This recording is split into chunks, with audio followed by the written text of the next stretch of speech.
சிலவற்றை நாம் ஒழிக்கத்தான் வேண்டும், எதிர்க்க முடியாது. கொசு, டெங்கு காய்ச்சல், மலேரியா, கொரோனா இதையெல்லாம் நம்ம எதிர்க்கக்கூடாது, ஒழித்து கட்ட வேண்டும்.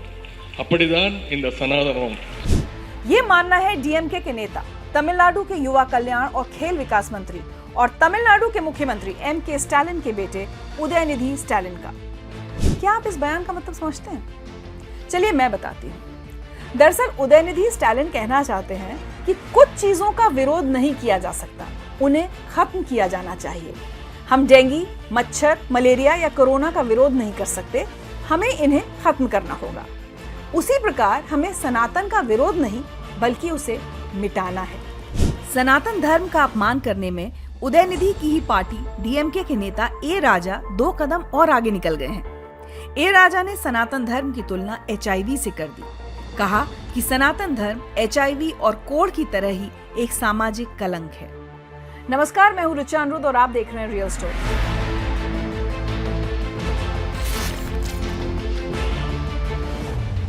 अब आप खुद ही सोचिए, सनातन धर्म को मानने वाले 100 करोड़ से ज्यादा लोगों की आस्था के खिलाफ ऐसा बयान देना क्या सही है? वो भी एक ऐसे व्यक्ति के द्वारा जो न सिर्फ एक राजनेता है बल्कि उन पर एक संवैधानिक पद की जिम्मेदारी भी है। तमिलनाडु सरकार में खेल एवं युवा कल्याण मामलों के मंत्री उदयनिधि स्टालिन देश के युवाओं को क्या सिखा रहे हैं कि सनातन धर्म को खत्म कर देना चाहिए। हद तो ये है कि उदयनिधि स्टालिन के बयान पर उनके मुख्यमंत्री पिता एम.के. स्टालिन मौन है। स्टालिन सरकार के minister for Hindu religious and charitable endowments PK. Sekar Babu की मौजूदगी में उदयनिधि स्टालिन ने सनातन धर्म के खिलाफ जहर उगला है। क्या इससे ये साबित नहीं होता कि सिर्फ उदयनिधि स्टालिन ही नहीं बल्कि उनके मुख्यमंत्री पिता एम.के. स्टालिन, उनकी पार्टी डीएमके के साथ साथ तमिलनाडु की सरकार भी सनातन विरोधी है? उदयनिधि स्टालिन ने साफ शब्दों में कहा कि वी हैव टू इरेडिकेट सनातन। अब यहाँ इरेडिकेट का क्या मतलब है? चलिए डिक्शनरी में देख लेते हैं। इरेडिकेट के लिए अंग्रेजी में दूसरे शब्द हैं डिस्ट्रॉय, रूट आउट, अबॉलिश। और इरेडिकेट शब्द का हिंदी में अर्थ है पूर्ण रूप से नाश कर देना, जड़ से मिटा देना। हैरान करने वाली बात यह है कि उदयनिधि स्टालिन को अपने किए और कहे पर जरा भी पछतावा नहीं है। पहले बयान से सनातन धर्म के विनाश की बात की और फिर ट्वीट कर सनातन धर्म पर और चोट की। उन्होंने लिखा, ब्रिंग इट ऑन, मैं किसी भी कानूनी चुनौती का सामना करने के लिए तैयार हूँ। हम ऐसी भगवा धमकियों से डरने वाले नहीं हैं। हम पेरियार, अन्ना और कालिंगेर के मानने वाले हैं। हमारे माननीय मुख्यमंत्री के कुशल मार्गदर्शन में सामाजिक न्याय को बनाए रखने और एक समतावादी समाज की स्थापना के लिए हमेशा लड़ते रहेंगे। मैं आज, कल और हमेशा यही कहूंगा, द्रविड़ भूमि से सनातन धर्म को रोकने का हमारा संकल्प रत्ती भर भी कम नहीं होगा। अब ये सवाल तो आपके मन में भी होगा कि सनातन धर्म के खिलाफ ऐसी खतरनाक नियत क्या दंडनीय अपराध नहीं है? इस सवाल का जवाब है कि धार्मिक भावनाओं को आहत करना अपराध है। कैसे? मैं आपको बताती हूँ। फ्रांस की राजधानी पेरिस में 9 दिसंबर 1948 को यूएन का कन्वेंशन हुआ। कन्वेंशन की थीम थी the prevention and punishment of the crime of genocide. इस पर 39 देशों ने दस्तखत किए। जीनोसाइड कन्वेंशन के अनुच्छेद 2 में जीनोसाइड यानी नरसंहार की परिभाषा बताई गई है। वो ये कि आंशिक या पूर्ण रूप से किसी राष्ट्रीय, जातीय, नस्लीय या धार्मिक समूह को नष्ट करने के इरादे से किया गया अपराध जीनोसाइड या नरसंहार है। अनुच्छेद 4 में जीनोसाइड या नरसंहार पर साफ साफ कहा गया है कि राज्य की यह जिम्मेदारी है कि वो जीनोसाइड की रोकथाम के लिए या जीनोसाइड के अपराध की नियत रखने वाले के खिलाफ कानून बनाए और सजा दे। अपराधी चाहे संवैधानिक रूप से जिम्मेदार शासक हो, पब्लिक सर्वेंट हो या कोई आम आदमी। ये तो बात हुई अंतर्राष्ट्रीय कानून की। अब आपको ये भी बता देते हैं कि हमारे देश का कानून क्या कहता है। किसी की धार्मिक भावनाओं को आहत करने वाले व्यक्ति के खिलाफ क्या कानूनी प्रावधान है? आईपीसी, इंडियन पीनल कोड या भारतीय दंड संहिता के सेक्शन 295 से 298 तक धर्म से संबंधित अपराधों का जिक्र है। सेक्शन 295A कहता है कि किसी की धार्मिक भावनाओं को ठेस पहुंचाना दंडनीय अपराध है। दोष सिद्ध होने पर दोषी को 3 वर्ष जेल में रहना पड़ सकता है। जुर्माना देना होगा वो अलग। सेक्शन 295A के तहत ये अपराध कॉग्निजेबल यानी हस्तक्षेप योग्य और गैर जमानती है। पुलिस के पास ये अधिकार होगा कि वो ऐसे व्यक्ति को जिस पर धार्मिक भावनाओं को आहत करने का आरोप है उसे बिना किसी वारंट के गिरफ्तार कर सकती है। सिर्फ 295 ए ही नहीं, धारा 153 ए के तहत भी ये दंडनीय अपराध है। धारा 153 ए कहती है, धर्म, जाति, जन्मस्थान, निवास, भाषा आदि के आधार पर विभिन्न समूहों के बीच शत्रुता को बढ़ावा देने और सद्भाव बिगाड़ने का प्रयास दंडनीय अपराध है और इस अपराध के लिए दोषी को 3 वर्ष की कैद और जुर्माना दोनों हो सकता है। भारतीय संविधान में अनुच्छेद 25 से 28 तक धार्मिक स्वतंत्रता का जिक्र है, यानी भारतीय संविधान किसी को लोगों की धार्मिक भावनाओं से खिलवाड़ करने की इजाजत नहीं देता। हम उदयनिधि स्टालिन और उनके जैसे राजनेताओं को सनातन धर्म का सही अर्थ समझाने की कोशिश करेंगे, लेकिन उससे पहले हम आपको ये बता देते हैं कि उदयनिधि स्टालिन के खिलाफ देश के 262 प्रतिष्ठित लोगों ने सुप्रीम कोर्ट के मुख्य न्यायाधीश को पत्र लिखा है। कोर्ट से उदयनिधि स्टालिन के भाषण का स्वतः संज्ञान लेने का अनुरोध किया गया है। पत्र में लिखा गया है कि उदयनिधि स्टालिन द्वारा दिए गए नफरत भरे भाषण का स्वतः संज्ञान लिया जाए। ये भाषण सांप्रदायिक हिंसा को भड़का सकता है। हर तरफ उदयनिधि के खिलाफ कानूनी कार्रवाई की मांग हो रही है, विरोध के स्वर मुखर हो रहे हैं। वैसे सनातन धर्म के खिलाफ ये जहर सिर्फ डीएमके तक सीमित नहीं है।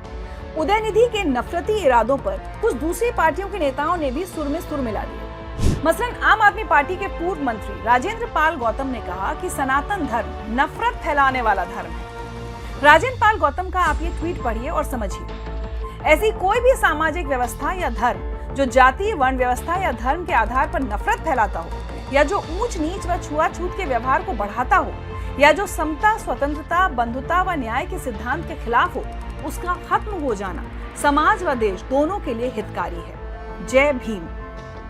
कांग्रेस सांसद और पूर्व केंद्रीय मंत्री पी चिदम्बरम के बेटे कार्ति चिदम्बरम ने भी उदयनिधि स्टालिन का ही साथ दिया और कहा कि जाति भारत का अभिशाप है और सनातन धर्म का मतलब है एक कास्ट हायरार्किकल सोसाइटी।